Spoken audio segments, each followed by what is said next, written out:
Hey everybody, welcome back to Ojo al Cielo. We're diving into a message today about bouncing back from setbacks and second chances. Get a do-over. Exactly. And you won't believe this, but we're going to be looking at it through the lens of... You're going to say Roadrunner cartoons? Yep. Roadrunner cartoons. I love it. Who would have thought? Right. But it's a really cool way to think about it because just like Wile E. Coyote, we've all had those moments where our best laid plans just... blow up in our faces. Yeah.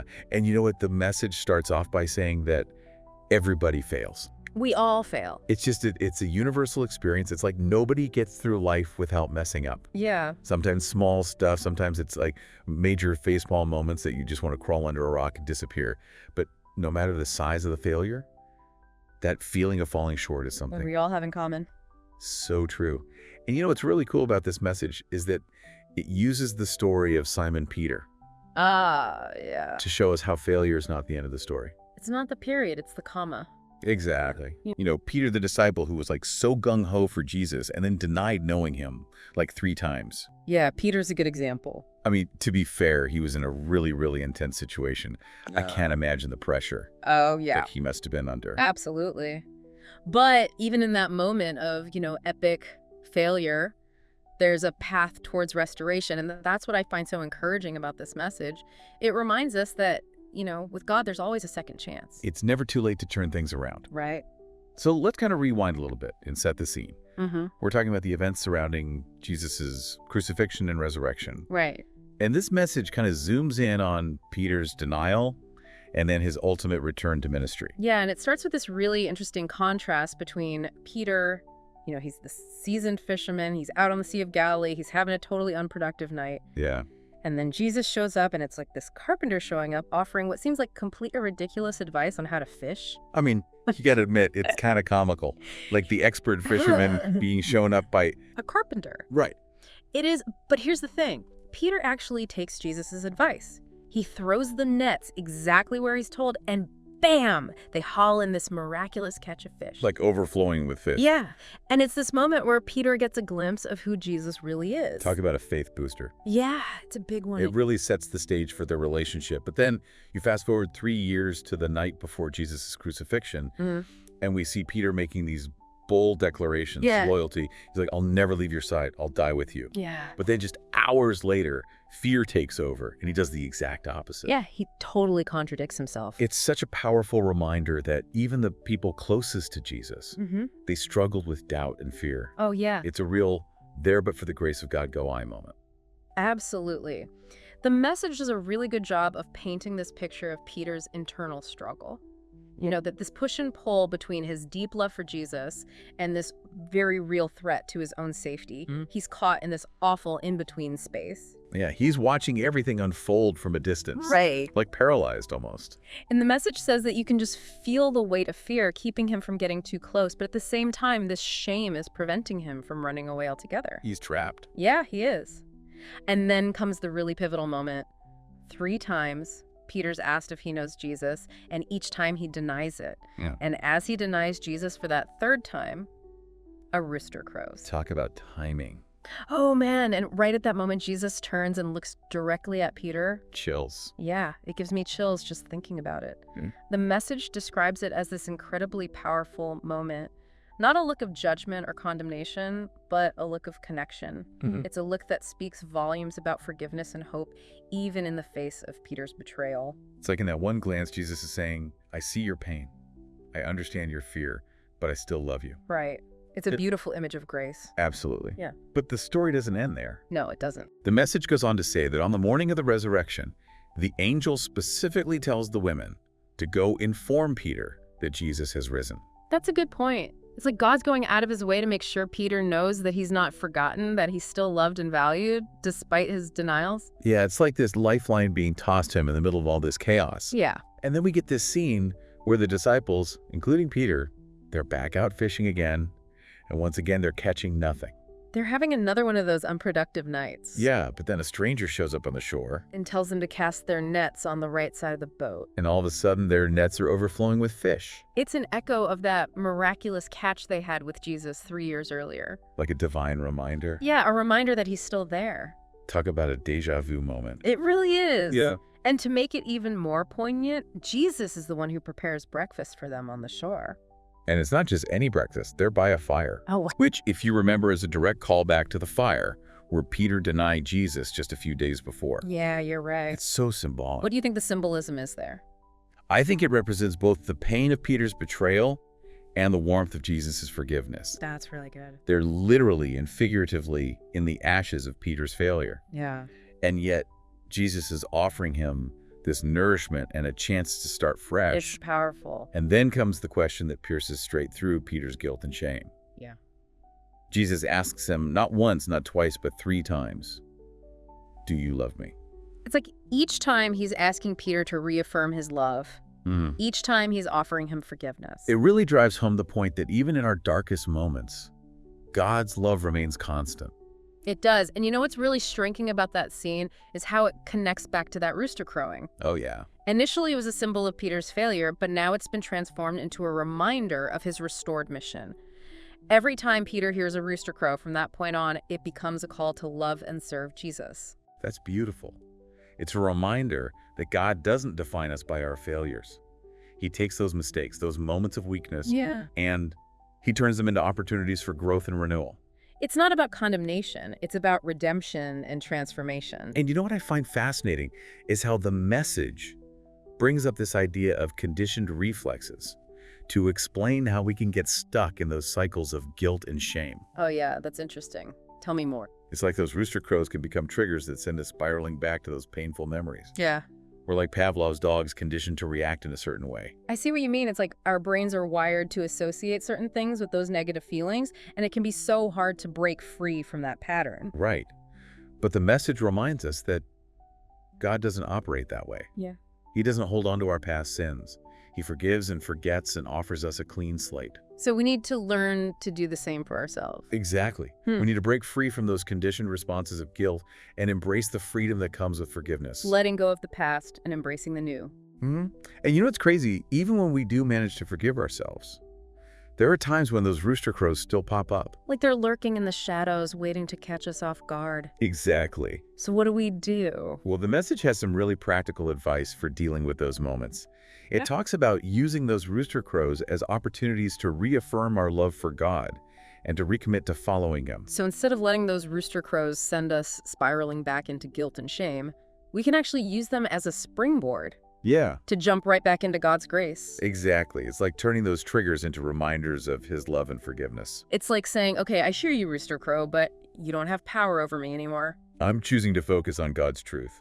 I love that. Me too. It's about taking back control of our thoughts and emotions, refusing to let those old patterns dictate our responses. Right, and that's where the power of prayer comes in. When those rooster crows start crowing, we can turn to God and say, help me, Lord. I'm struggling with these feelings. Remind me of your love, your forgiveness, your power to redeem. It's about acknowledging our weakness and leaning on His strength. Letting Him fight our battles for us. You know, it's interesting. The message also talks about the importance of community. Yeah. In this process of overcoming setbacks and embracing second chances, it points out that Peter wasn't alone when he experienced his restoration. He was surrounded by his fellow disciples, men who had also witnessed Jesus' power and love. Oh, that's such a good point. It reminds us that we're not meant to go through this alone. Nope. We need people in our lives who can support us, encourage us, hold us accountable. People who will walk alongside us. It's like having a team of cheerleaders on the sidelines of our faith journey, cheering us on when we're winning and picking us up when we fall. I love that analogy. And you know, sometimes those cheerleaders can be the ones who help us to reframe those rooster crow moments. They can remind us of God's truth when we're struggling to see it ourselves. They can help us see those triggers as opportunities for growth rather than just reminders of failure. It's like they're holding up a mirror reflecting God's love back to us when we can't see it clearly. That's beautiful. And that's the power of community. It helps us to see ourselves the way God sees us, loved, forgiven, and empowered to live a life of purpose and meaning. This is so good. Isn't it? I'm already thinking ahead to what we're going to talk about next. Me too. Let's take a break and come back for part 2, where we'll continue to dive deep into this incredible message of second chances and God's amazing grace. Sounds good to me. I can't wait. Welcome back to part 2 of our deep dive. I'm still processing everything we talked about in the last part, that whole idea of rooster crow moments and how they can really catch us off guard. Yeah, it really makes you think. It does. And we were just getting started talking about that concept of conditioned reflexes. Right, how we can almost get trapped in these cycles of guilt and shame. So it's an automatic response. Yeah, it's like our brains are wired to associate certain things with those negative feelings. And it can be so hard to break free from that pattern. It can, but the message doesn't just point out the problem. It also offers a solution. Right. It talks about how we can retrain our thinking, break those chains of guilt, and embrace the freedom that comes with God's forgiveness. That's where the hope is, right? Exactly. It's about shifting our focus away from those rooster crows of guilt and towards the sunrises of grace. I love that. It's about choosing to believe in God's unconditional love for us. Yes, even when we mess up. That's easier said than done, though, right? Oh, absolutely. It's a process. It takes work. It's about replacing those negative self-talk tapes with affirmations of God's truth. And it's about reminding ourselves that we're not defined by our past mistakes. Right. But you know what I find really interesting is that the message also points out that Peter wasn't alone when he experienced his restoration. He was surrounded by his fellow disciples, That's a good point. men who had also witnessed Jesus' power and love. Yeah, it reminds us that we're not meant to go through this alone. We need people in our lives who can support us, encourage us, and hold us accountable. We need our people. Exactly. It's like having that team of cheerleaders on the sidelines of our faith journey, I like that. cheering us on when we're winning and picking us up when we fall. And sometimes those cheerleaders can be the ones who help us to reframe those rooster crow moments. They can remind us of God's truth when we're struggling to see it ourselves. They can help us see those triggers as opportunities for growth rather than just reminders of failure. It's like they're holding up a mirror reflecting God's love back to us when we can't see it clearly. That's beautiful. Yeah. And that's the power of community, right? It helps us to see ourselves the way God sees us. Loved, forgiven, and empowered to live a life of purpose. This has been so good. I know it has. And we're just getting started. Let's take a quick break and come back for part 3, where we'll continue diving deep into this incredible message of second chances and God's amazing grace. We're back for part 3 of our deep dive into second chances. This message has really been speaking to me. Me too. It really hits home. It does. You know what I think makes it so powerful is how it doesn't shy away from the messiness of Peter's story. Right, like it acknowledges his humanity. Yeah, his fear, his denials, his impulsiveness, even his tears. It shows us that even the most devoted followers of Jesus, they can stumble and fall. We're all human. We all make mistakes. But what's amazing is that God doesn't give up on us when we mess up. Nope. He doesn't discard us or write us off. Instead, he meets us in our brokenness, offers forgiveness, and invites us to start again. It's a beautiful thing. It is. And you know what really struck me is how the message talks about the significance of those rooster crow moments in Peter's life. Oh, yeah. How they went from being a symbol of failure to a call to remembrance. Exactly. At first, that rooster crowing was like a painful reminder of his betrayal. But then through God's grace, it was transformed into a prompt to reaffirm his love for Jesus. And to recommit to his mission. It's like those rooster crows became opportunities for Peter to reset his focus, realign his heart with God's purpose. Yeah, and to step boldly into the next chapter. That's powerful. And we all have those rooster crow moments in our own lives. Those situations, relationships, internal struggles that can trigger feelings of guilt, shame, or regret. It's true. Sometimes it's something as simple as a song or a smell that can send us spiraling back. But instead of letting those rooster crows drag us down, we can choose to see them as opportunities for growth and transformation. We can use them as reminders to turn to God, to receive his forgiveness, to ask for his help in overcoming those challenges. It's about recognizing those triggers and then intentionally choosing a different response. Right. Instead of giving in to the guilt and shame, we can lean into God's grace. Let him work in our hearts. And that's where prayer comes in. We can talk to God about those rooster crow moments. Ask him to help us reframe them, to see them through his eyes. Surrender those feelings to him and allow his peace and love to just wash over us. One thing that's really helped me with this whole concept of transforming rooster crows is gratitude. Oh, tell me more about that. Yeah. Well, instead of dwelling on the negative, I try to find something to be grateful for in those moments. So it's like flipping the script. Exactly. Like, okay, this situation is reminding me of a time when I messed up, but I'm also grateful for how far I've come. Grateful for God's forgiveness and His grace that has helped you to grow. Right. It's about finding those glimmers of hope and light, even in those tough memories. You know what else this message has reminded me of? The importance of celebrating our victories. Oh, yeah.